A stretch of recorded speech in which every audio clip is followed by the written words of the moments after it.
Rahayu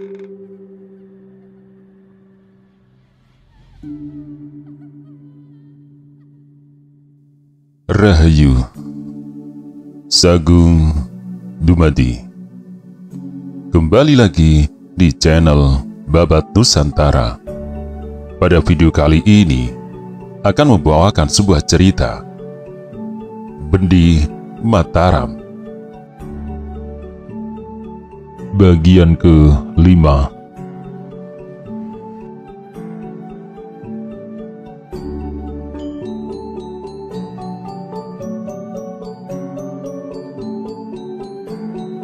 serambi rumah, mereka disambut istrinya masing-masing. Mereka ini pun tercengang-cengang melihat perginya Hajar Karangpandan. Pengalaman hari itu amat hebat bagi mereka, sampai-sampai mulutnya nyaris terbungkam karena tak kuasa menerjemahkan kesan hatinya.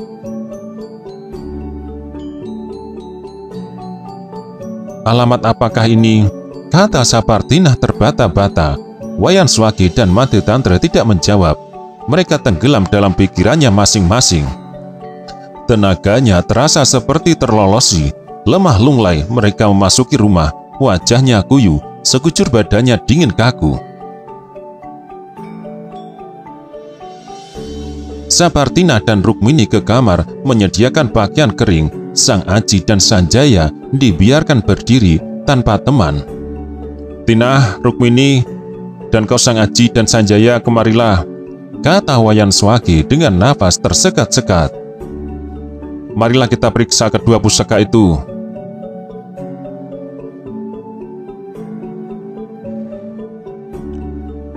Tak pernah mereka bermimpi kalau rumah tangganya yang begitu tentram, damai, tiba-tiba mengalami gelombang malapetaka dahsyat. Kesan pertempuran itu mengusik ketentraman hatinya. Mereka sadar ekornya masih panjang. Pastilah gerombolan anak buah sang Dewa Resi. Tak mau sudah, manakala mereka belum dapat merampas kedua pusaka Pangeran Semono. "Apa kita serahkan saja?" Wayan Swagi minta pertimbangan. Istrinya segera menyetujui. Begitu pula Rukmini. Mereka sepaham bahwa tidak ada untungnya memiliki kedua pusaka itu. "Sawah kita sudah cukup lebar, rumah kita besar pula, sapi dan anak kerbau kita miliki. Pendek kata, cukuplah buat hidup tentram.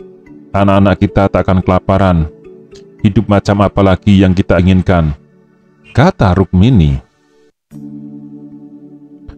Besar pengaruh ujar mereka berdua terhadap Wayan Swagi. Tetapi Made Tantra berpaham lain. Katanya, "Kita tak berhak mengadili kedua pusaka itu. Hajar Karangpandan bukanlah orang sembarangan. Kalau sampai mempercayakan kedua pusaka itu kepada kita, pasti ada maksudnya. Seumpama kedua pusaka itu lantas kita serahkan begitu saja kepada mereka yang menghendaki, apa kata Hajar Karangpandan?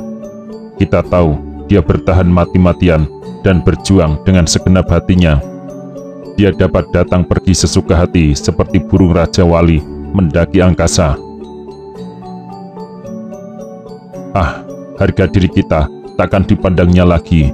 Dia dapat menimbulkan malapetaka jauh lebih mengerikan daripada gerombolan orang-orang Banyumas tadi. Tapi soalnya mereka berjumlah besar, sedang kita hanya 2 orang, bantah Wayan Swagi. Itu gampang, kita lapor ke kepala kampung. Kita taruhkan kedua pusaka itu dalam penjagaan seluruh penduduk. Nah, apakah mereka mampu merebut? Kata-kata Made Tantra masuk akal pula. Maka pada sore harinya mereka lapor kepada kepala kampung.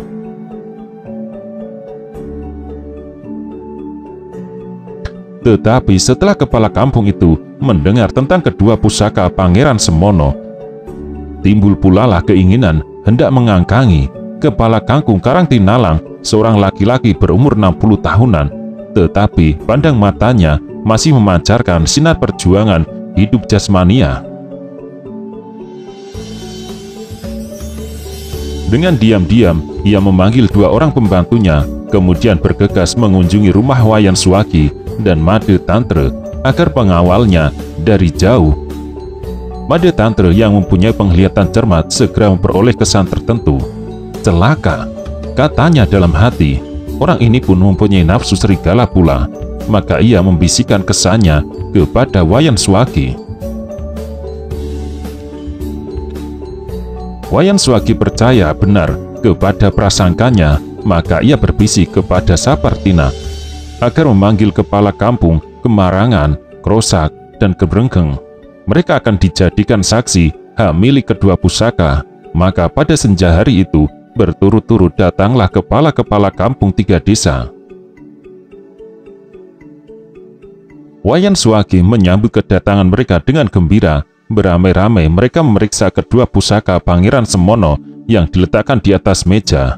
Pandang mereka mendadak berubah seperti orang kelaparan. Tetapi mereka tidak berani menyatakan keinginan hatinya terang-terangan. Juga kepala kampung Karangtinalang agak segan pula untuk menutupi kata hatinya. Mereka berbicara tentang pusaka-pusaka kuno yang bertuah. Dihubungkan pembicaraan itu kepada penobatan Sultan Yogyakarta. Siapa mengira Raden Mas Sundara akhirnya naik tahta kerajaan, kata kepala kampung Karangtinalang. Tadinya aku kira Kanjeng Gusti Anom Amangkunegoro atau Kanjeng Pangeran Arya Ngabei. Kanjeng Arya Dipasana atau Kanjeng Pangeran Arya Kusuma Yuda lebih tepat, sambung kepala kampung Gumrenggeng, sebab mereka berdua lebih perwira dan perkasa. Siapa bilang? Bantah kepala kampung Kemarangan. Meskipun mereka sakti, apakah dapat menandingi kekeramatan tombak Kiai Pleret? Raden Mas Sunandara beruntung memperoleh warisan pusaka.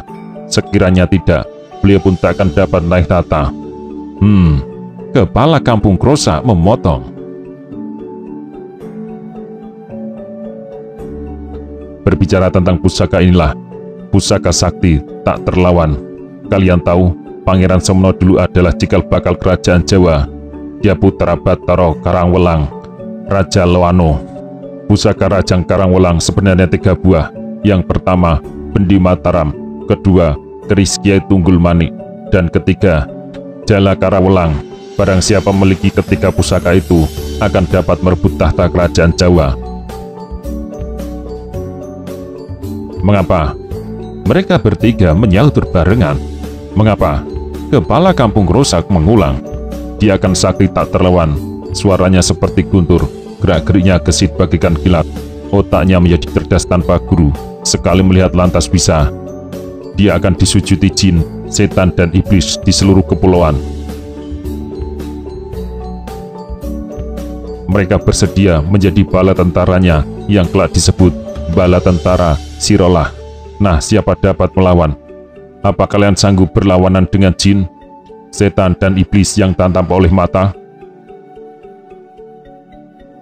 Dengan disinggungnya nama kedua pusaka itu, gejolak hati mereka tak tertahankan lagi.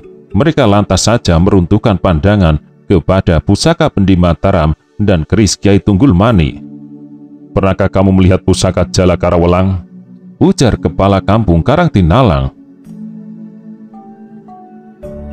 Bagaimana mungkin aku kuasa melihatnya? Sahut kepala kampung Krosak. Menurut tutur kata orang-orang kuno, Jala itu tidak nampak. Dia selalu bersama dengan kedua pusaka ini. Kalau begitu, pasti pusaka Jala Karawelang berada di sekitar kedua pusaka ini. Seru kepala kampung Karangtinalang. Tangannya kemudian meraba-raba karena nafsunya sangat besar, hendak menjamah kedua pusaka itu. Tetapi belum lagi dia menyentuh, mendadak tangan kepala kampung Kemarangan menyambar cepat. Jangan sentuh, kau tak berhak, bentaknya.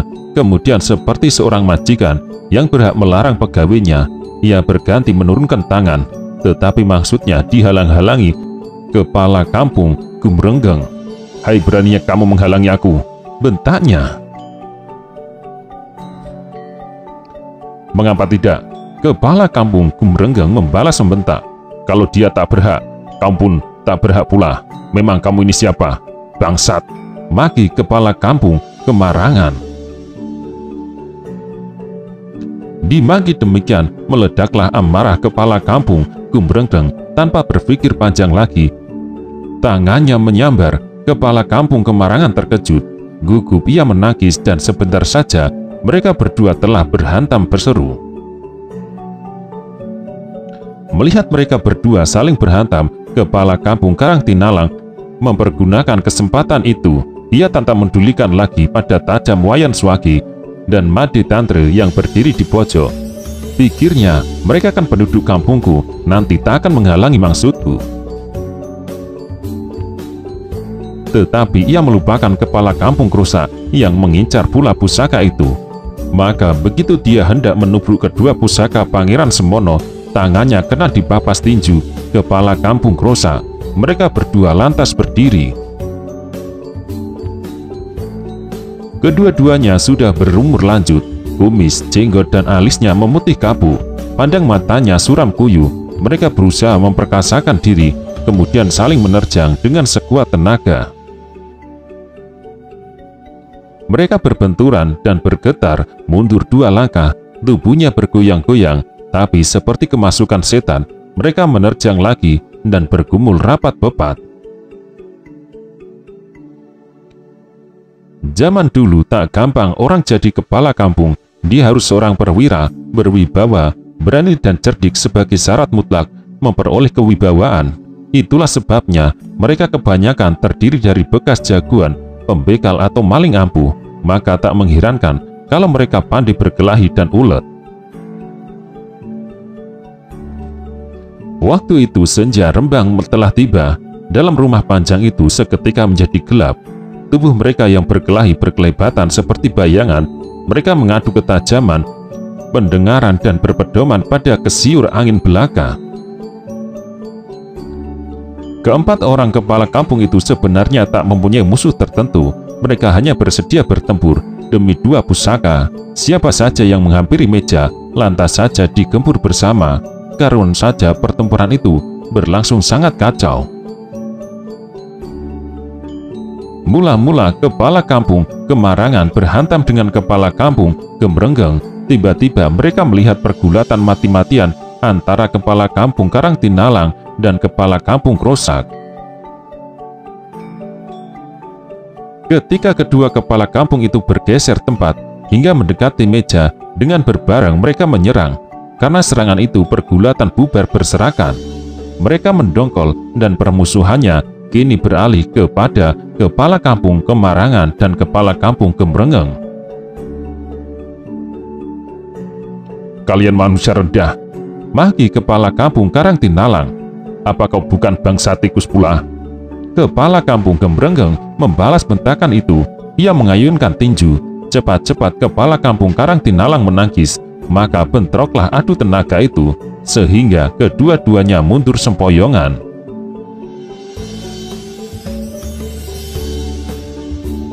Dalam pada itu, kepala kampung Krusak meyakini kepala kampung Kemarangan yang merangsang dengan hebat. Mereka mencakar dan menendang sejadi-jadinya. Kedua-duanya menggerang kesakitan, tapi tak mau mengalah. Mereka berputar memasuki gelanggang pertarungan kepala kampung Karangtinalang dan kepala kampung Gumbrengkeng. Justru waktu itu, kepala kampung Gumbrengkeng sedang menyerang punggung. Karuan saja mereka berdua terkejut. Buru-buru mereka menangkis berbareng. Prak! Mereka terjengkang ke samping. Mendadak kepala kampung Karangtinalang berjongkok dan mengirimkan tendangan. Serangan ini sama sekali tak diduga oleh ketiganya. Lagi pula mereka bertiga tadi terkejut karena bentrokan tanpa rencana. Itulah sebabnya maka masing-masing kena hancaran tendangan kaki kepala kampung Karangtinalang. Mereka lantas kalang kabut dan berbareng merangsek maju. Sudah barang tentu kepala kampung Karangtinalang ketakutan diserang bertiga. Untung ia tak kehabisan akal. Cepat ia merangkak menjauh dan mengumpet di bawah meja. Nafasnya tersengal-sengal menyekat leher. Dalam hati ia mengharap kedatangan dua pembantunya yang tadi disuruhnya mengawal dari jauh. Tapi semenjak ia masuk ke rumah Wayan Swagi dan Made Tantra, mereka jauh berada di luar. Apakah mereka mengetahui apa yang telah terjadi pada petang hari itu? Memikirkan hal itu, ia merayap keluar dari bawah meja.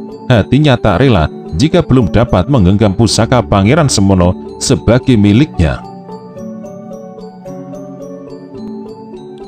Tapi begitu dia keluar dari kolong meja, segera ia terlibat dalam pertempuran kalang kabut.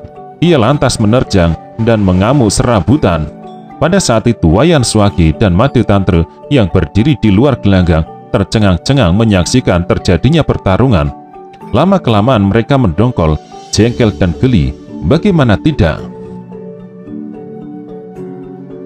Sama sekali tak diduganya kalau mereka berempat yang diharapkan menjadi saksi hak milik barang pusaka malahan saling berhantam begitu mati-matian.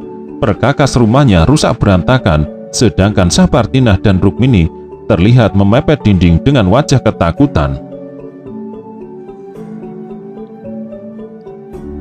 Maklumlah, selama mereka mendirikan rumah tangga, belum pernah sekalipun menyaksikan orang bertempur di depan hidungnya, apalagi mereka yang bertempur adalah kepala-kepala kampung yang mereka hormati. Sang Aji dan Sanjaya sudah sejak tadi terkunci mulutnya. Mereka berdua gemetaran, meringkaskan badan dan menyusup ke lambung ibunya masing-masing. Mempertimbangkan keadaan keluarganya, Made Tantra habis kesabarannya. Serentak ia lari ke dapur dan datang kembali dengan membawa kayu menyala. Segera ia menyalakan lampu, kemudian berbareng dengan nyala lampu, ia berteriak nyaring, "Berhenti! Mengapa kalian saling berhantam? Bukankah kalian kami undang untuk menjadi saksi hak milik pusaka kami?" Mereka berhenti berkelahi dengan serentak, tapi bukan karena teriakan Made Tantra, melainkan karena sinar terang yang menerangi ruang rumah. Mereka saling memandang dengan pandangan mengancam dan menyiasati. Raut muka mereka bengis dan hawa pembunuhan mulai terasa. Seketika itu di dalam rumah hanya terdengar napas mereka. Made Tantra gemetaran karena menahan marah. Ingin ia mendebaki muka mereka, andai kata mereka bukan kepala-kepala kampung yang harus dihormati.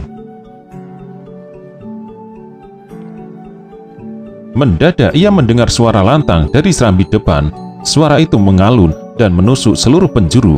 Ia kaget dan cepat-cepat memepet dinding. "Aku Wirapati, murid keempat Kyai Kasan Kesambi. Ada sesuatu hal yang harus kusampaikan kepadamu. Kuharap jangan salah paham." Bunyi suara itu